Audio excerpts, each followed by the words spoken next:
y'all to episode 9 of the Fast Break Mill podcast. I'm your host, Fast Break Mill, and I'm here with my good friend and FantasySixPack fantasy basketball writer, Greyson Adams. First person on the pod. Thank you. Yes, sir. You know, it's truly an honor to have you on, and again, just thank you for being the first podcast guest, you know? Yeah, for sure, man. I'm super happy to be here, and I like the formal title. That was good. I wasn't expecting that, so that's good. I was like, I like that. I like that. But all right, let's just start it off. So today they announced the starters for both All-Star teams. I'll start with the East. For the guards, they have Tyrese Halliburton averaging 23 points per game, 4 rebounds, and 12 assists, which is first in the NBA, going crazy. Next, we have Damian Lillard averaging 25 points, 4 rebounds, 7 assists. They're kind of going crazy right now in Milwaukee. Bro, oh my God. Yeah, crazy. Doc Rivers being their new head coach is going to be interesting. I honestly can't wait to see how that unfolds, because That'll be something. Could literally be a success or it could be a just dumpster fire, and I'm waiting for it. Now for the front court, we have Jason Tatum averaging 27 points per game, 8 rebounds, 4 assists.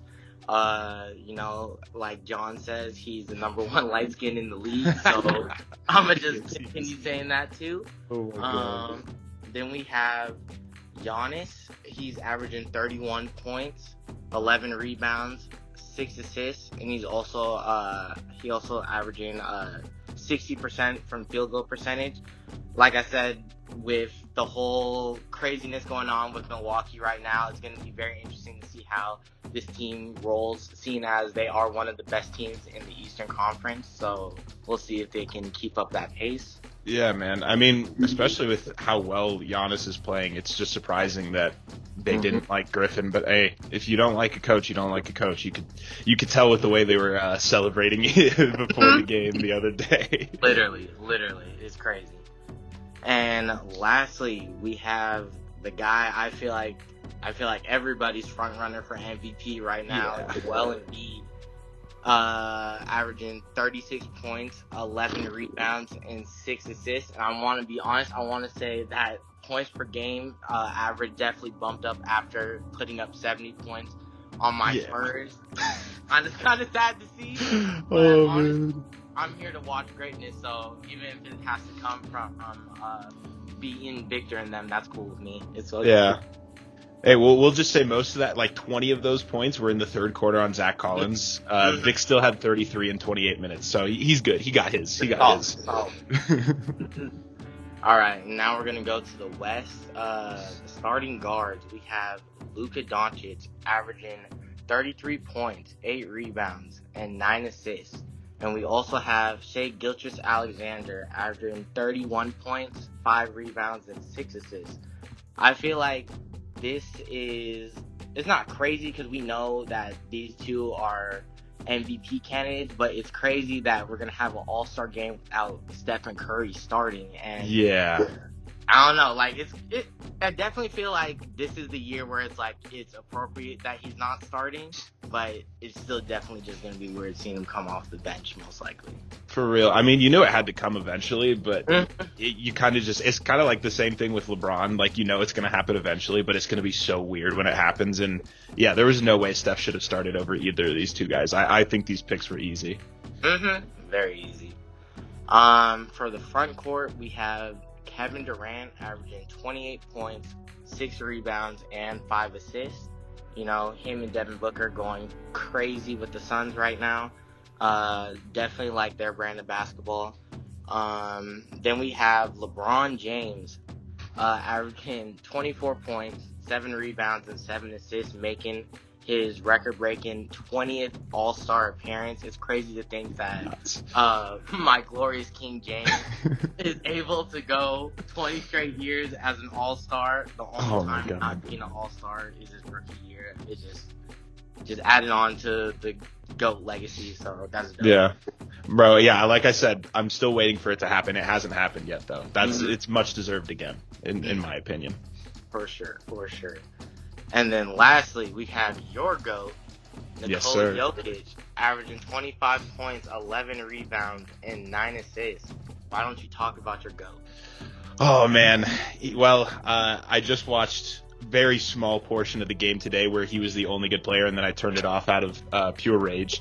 But this dude, he just looks unstoppable. He doesn't miss shots. Like, every time he's in near the bucket, if he misses, I'm shocked. He shoots the highest percentage. There's a really cool graphic. I can't remember the dude on Twitter, but it has like all of the highest percentage shooting players from each like range on the court, and it's just Jokic. It's Giannis at the very beginning, of course, and then it's just Jokic until like 10 feet out, and it's just like he's automatic from there, and it's so fun watching him, man. Like I watch other games on League Pass all the time, and sometimes I'm just like, damn.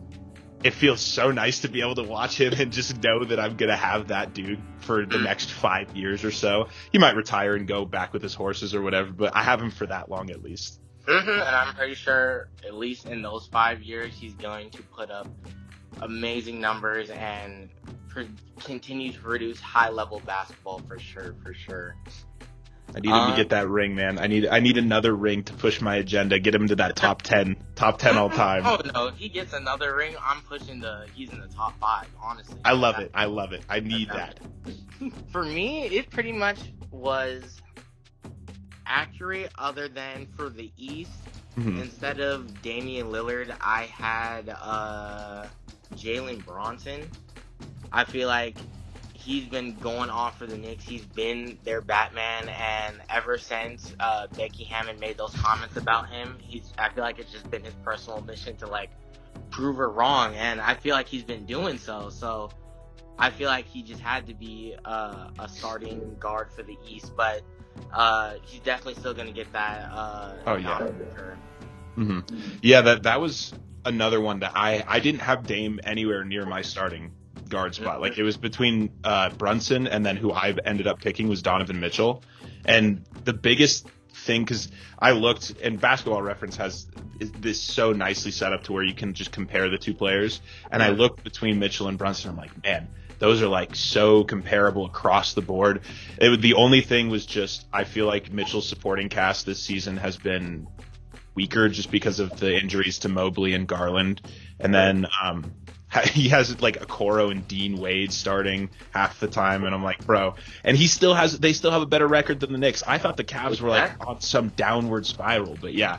So I think Mitchell, for me, takes that second guard spot, but Brunson it's like 50-50 almost, really. Yep. Do you have anyone in the West that was different? Yes, for the West, surprisingly enough, I knew LeBron was going to be a starter because everybody loves LeBron. He's going to get that fan vote no matter what. But I had Domantas Sabonis starting ahead of him. And he's averaging 20 points per game, 12 rebounds, 8 assists. I feel like every time I catch him on League Pass, it's always Domantas Sabonis with another triple-double, or Domantas Sabonis with another 15-rebound game. Yeah, just like, he's been going crazy for the Kings this year. They've been stuttering a little bit, but he's been peak for them. So I definitely had him as a starter this year. That makes sense, bro. I looked the other day because Jokic had his 13th triple-double, and they were like, he just passes Domantas Sabonis. I was like, Sabonis has 12 triple-doubles? Like, I had no idea. I had to go and look at that. But yeah, that was crazy. Him and Fox, I feel like they're not getting enough love. But my front court was a little bit different. Obviously, I had Jokic in there, duh. But then I actually had Kawhi switched in for Kevin Durant. And for me, that last spot was, again, a 50-50 between Bron and KD. And really, again, comparable stats. KD's more efficient. LeBron's better in terms of the assists and rebounds. But really, it just came down to LeBron's playing like every single game almost, and he's played more than Kevin Durant at the age of however old he is, like 39 or whatever now. Yep. So yeah, I had to give it to him for that Iron Man status. That was really like basically what separated them for me, because there was nothing else to separate them. Really. Yeah, no, so. that makes sense. All right, I'll start with the East and my pick for the reserves. So, for the guards, I have Donovan Mitchell. Like you said, he's been going great for the Cavs, even with Darius Garland out. He's really stepped up for them. And I have Trae Young as well, averaging 27 points per game, 3 rebounds, 10 assists. I feel like the Hawks aren't where they want to be, and with the recent trade rumors, it feels like they're trying to figure out where they need to be successful. But, I mean, Trae Young is still Trae Young, and he's definitely one of the best playmakers in the league, and I feel like he still definitely deserves an all-star nod, even with the Hawks' inconsistencies. Yeah, no, I have Trae in there too, and obviously since I didn't have Brunson in my starters, that's who my other bench guard was. But yeah, nah, bro, Trae is way too good to not get into the All-Star game, even as a reserve.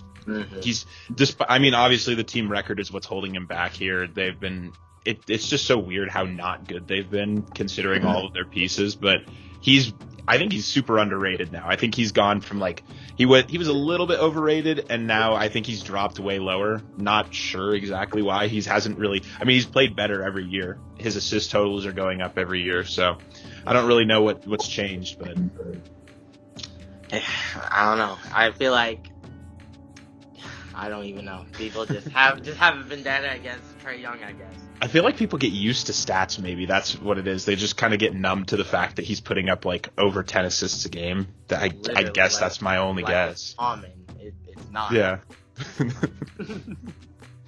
For the front court, I have Jarrett Allen averaging 14 points per game, 10 rebounds, 3 assists on a 66% field goal percentage. He's also had a streak of 12 games of having a double-double.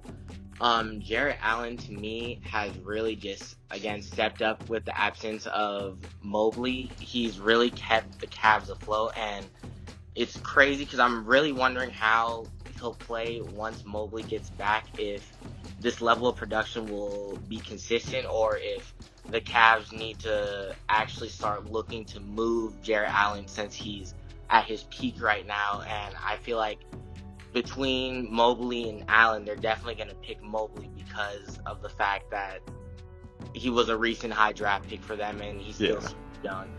But, I mean, that's not a knock on Jarrett Allen at all. Like I said, he's in my all-star team. Like, he's playing great. I also have Scotty Barnes in as a reserve. I feel like now that he's the leading man with the Raptors, that Siakam and OG are gone, he's really just stepped up after people thought he took a little step back his sophomore season. People didn't think he would sustain that level of production he had his rookie season, and I feel like he's done better, averaging 20 points per game, 8 rebounds, and 5 assists. One of the main young stars in Toronto. And lastly, I have Bam Adebayo, one of my favorite Kentucky guys, averaging 21 points per game, 10 rebounds, 4 assists. I just love Bam. Like I said, I can't say enough about Kentucky guys. So I feel like that may have been a little bit of a Kentucky bias, but also he has the numbers and he has the stats. So hey man, it's the All-Star game, bro. We saw Austin Reeves getting votes, so do whatever you want. I really like the Jarrett Allen pick because I actually wrote about this one, that he was a sell high player, just because when Mobley comes back, I personally don't think those numbers are going to stay, but I think with Mobley out, he's been insane.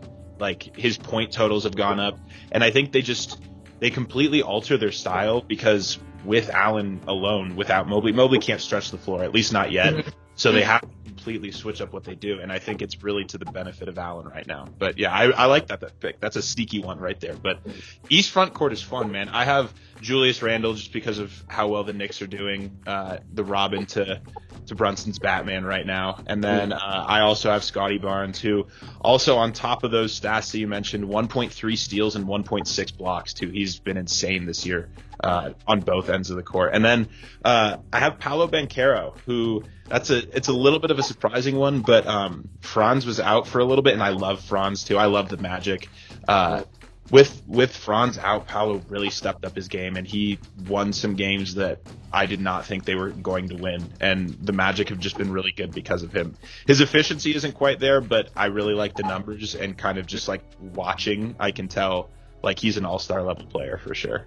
He just has that dog in him. Yeah, he's got that dog in him. Mm-hmm.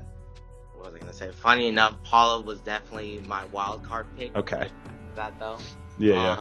For the West, I have Anthony Edwards averaging 26 points per game, 5 rebounds, and 5 assists. You can't convince me he is not the son of Michael Jordan. Again, if you watch him, he just also has that dog in him. He's really just taken this Minnesota team to heights I did not expect him to reach. I definitely thought of them as only being like the 5th seed or below. The fact that they were the number 1 seed just up until a couple days ago, it's pretty crazy what Anthony Edwards is doing for that team. And secondly, I have Stephen Curry, like we were just talking about. This is going to be one of his first All-Star games, not actually starting in recent times, so it should be interesting to see that. But I mean, like I said, the way Luka and Shea have been playing, Curry needs to come off the bench this year. Yeah. He had no choice. I have Ant in here just as a wild card, but I have Steph and Book. I just think Book has done a really good job taking on new responsibilities as like a point guard basically for them, especially considering how much time Beal has missed. And then also KD hasn't missed that many games, but I think it's like 10-ish, something around there. But I think he's done a really good job of keeping them afloat despite some struggles. And yeah, his assist totals are super high. It's just been really impressive to see, because a lot of talk for him was just, can he do that? Like, can he take the next step as a passer and a distributor and like having the ball in his hands and not just scoring? So I really like that step for him. So I think all of those guys have to be in, though. It's just whether you put them in a wild card spot or the guard reserve spot. Mm-hmm. Yeah, no, let me tell you, making this list was not easy, because there were guys that I felt like I forgot, and then I was like, oh, wait, man, they actually have to be in there. It's crazy. They need to they need to open up how many. They need to have more all-star spots. Basically, who cares, bro? They don't. None of them want to get injured anyways. You might as well just throw 15 of them out there. For sure. You'd think they would, but I guess not. For my front court from the West, I have Kawhi Leonard, who was your starter. I really love that Kawhi's healthy this year. I feel like he's really proving that he is a top 20 guy all time, and when he's healthy, that he's literally a machine, and that nobody can stop him. He's really having the Clippers clicking on all levels right now. I hate saying that because I do not like the Clippers, but Neither do I. Yeah, he's just doing a lot for them right now. I also have Anthony Davis, another guy who has actually been healthy this season, and when he's healthy, he's a monster, averaging 25 points per game, 12 rebounds, and 4 assists. I love AD. Again, another Kentucky guy, so it might be a little biased, but love my Kentucky guys. Yeah, fair enough. But AD has been going crazy this season, and it hasn't really been showing record-wise for the Lakers after winning the in-season tournament, but AD has been solid for the Lakers this season. And let me see. Lastly, I have a crazy homer pick. I feel like you already know who I'm going with. Oh no! And I don't even care because I have him on here, and this is my all-star team, so I'm gonna take that vote. Victor Wembanyama needs to be an all-star, And listen, averaging 20 points per game, 10 rebounds, 3 assists, and 3 blocks, leading the league in blocks. I need him to be in the All-Star game. I don't even care if he deserves it or not. I just need him there for entertainment purposes only. Oh, it would be so fun. It would be so fun to have him there. So much fun. And I already know it's going to be a movie if him and Chet play in the rookie-sophomore game. Yeah. It's going to be great regardless. And I would love Victor to be there. He's probably not. And realistically, I know he's not going to be there, but that's my pick. I like it though. I respect it. I almost went Jamal Murray, even though there's like no world where he actually deserves it. So I respect it. Yeah, I have AD also. I have Kevin Durant, who obviously swapped with Kawhi. And then I actually have Lauri Markkanen in here. I really, really like how he is playing.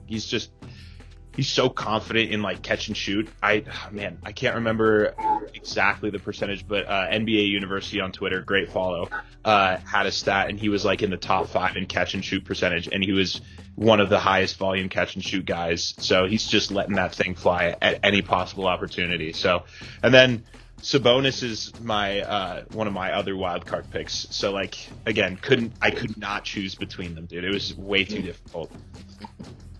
No, I definitely feel it. All right, my last 2 picks for the East wild card, I have Paulo Banchero, like you said earlier, 22 points per game, 7 rebounds, 4 assists. Really having the Magic a lot better than I thought they would be. He really won them some games that I thought they should have lost, like you said. And secondly, I have another Kentucky guy, Tyrese Maxey. But I feel like this one is 100% deserved because he has stepped up as the Sixers. Honestly, I want to call him the Batman. He's not even a Robin. He's literally a Batman too. I can see it. I like it. Because people were wondering if he was going to take that next step with James Harden leaving, and he's taken more than that next step. He's shown that he is going to be a franchise guy for the 76ers. Averaging 25 points per game, 3 rebounds, and 6 assists. Yeah, bro, Maxey has been a pleasant surprise. Like you said, with Harden leaving, I was not very confident in him taking that next step, and I think a big portion of it was playmaking. I was kind of worried about him being like a score-only guy, but yeah, he's really developed that part of his game, and I think it's not only developed, it's given the chance to actually show it, just because of the usage rate of Harden and Embiid together was crazy. But yeah, so he's also in my wild card spot. And then I had Dame all the way down in my wild card spot. I just really didn't. I think he's been underwhelming this year, and maybe that's just because it's not necessarily a knock on him, and maybe it's just because of our expectations of him. But the guard depth in both conferences is insane. Like if you removed the front court and back court thing and just put like the top 12 people, I think he's pretty easily in there. But once you make it back court is limited to this many slots, he's at the bottom for me. Like I don't know if you had me choose between Maxey and Dame. I think Dame edges it out a little bit, but maybe that's just because of name value, I guess. I don't know. It's just been super weird because like you look at his like efficiency numbers and everything, and he's shooting the worst from the field that he has in years, and it makes no sense. You're next to Giannis. You have one of the most dominant players in the league next to you. How are you not shooting better? But maybe he's just getting accustomed to it. So who knows? But yeah, he's still in there. He squeaks in at the end. For sure. For my last 2 Western Conference wildcard picks, I have Karl Anthony Towns averaging 21 points per game, 9 rebounds and 3 assists. Like I said, I feel like Minnesota has been such a surprise this year. The fact that Karl Anthony Towns and Anthony Edwards have really stepped up to bring Minnesota the heights they haven't been since the KG era. I really feel like he deserves that All-Star nod, especially after getting 62 points the same night Embiid got 70, even though he should have honestly probably got like 80. I was going to say, bro, he might have lost it for them in the end too. Just a little bit. But it's all good. And lastly, I have Devin Booker. Like you said, he's really developed as a playmaker this year, and I have a funny story about that because I like the sports bet, and there's been definitely a couple of parlays I've had his assist under, and he's totally just like burned me by like the first half, and I'm just like, I'm not touching this ever again. Like, I have learned my lesson. I'm sorry, but oh my god. Yeah, those are my last two Western Conference picks. And my last two, which I've already briefly gone over, are Anthony Edwards and Sabonis. And then just a shout out to Paul George and De'Aaron Fox, who I went back and forth. I did like 3 different iterations on my notes of like crossing out people and then putting people in and then moving them back out. So Paul George was originally in there, and then I looked deeper into Sabonis' stats and I flipped them like maybe 30 minutes ago. Yeah. So yeah, Sabonis squeaks in there over Paul George, but Paul George has been really good. He's been playing a lot, so just wanted to shout out him. And then obviously Fox and Sabonis. Kings haven't been quite as nice this year. They're past their honeymoon phase of like, oh yay, they're good, it's fun, and now they have expectations. So I think that's maybe part of the reason they're not getting as much love as they did last season. For sure. Yeah. Well, last season nobody was really expecting much from them, so now I feel like I wouldn't say it's championship or bust, but I feel like it's pressure's on though. Close. Yeah, pressure's on for sure. Yeah.